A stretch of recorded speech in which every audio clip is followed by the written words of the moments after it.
Hey guys, it's Ben with Exceptional Glass, 8883 Glass. Today we're in Oceanport, New Jersey, and we have just completed an inline Serenity slider in matte black finish. Matte black is the rave color of choice these days, and I personally blame house designers as soon as they start posting up any hardware colors, including satin brass. It just becomes a trend, it gets viral, and then suddenly everybody's tagging along, which is fine. I actually really like matte black. Satin brass is not my favorite, but yeah, it's okay. So you guys seen tons of videos that I make, and I've got quite a few explaining the Serenity series. So I had a commenter ask a question: when do you choose the U channel in comparison to the clamps?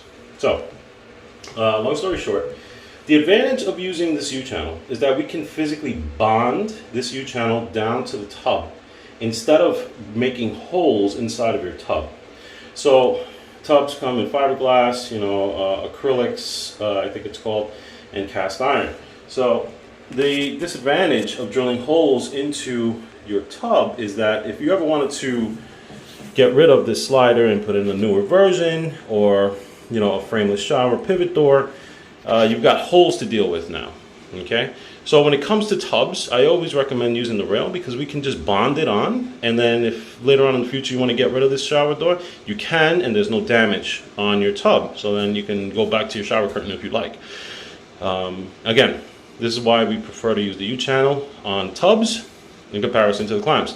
But of course, if you have a stall shower that has a threshold on it, we're going to give you clamps, because it looks a little nicer, and then of course that is expected to have holes drilled into it to mechanically fasten stuff.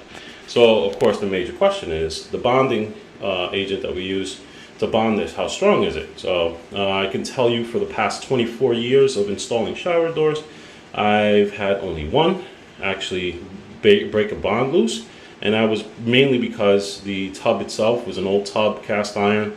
It wasn't straight, meaning this surface that's supposed to be flat had a little bump to it, and also it was reglazed. So that means that the reglazing came off. Actually, it wasn't even our bonding solution; it was the reglazing that came off. And then of course we also seal this with silicone, mildew-resistant silicone, to make sure it doesn't go anywhere. All right. So hopefully this video was informative in your decision to pick U channel or clamps for your sliding tub enclosure. So if you guys need one of these, please feel free to give us a call, 888-83-GLASS, or visit our website, njglassdoors.com.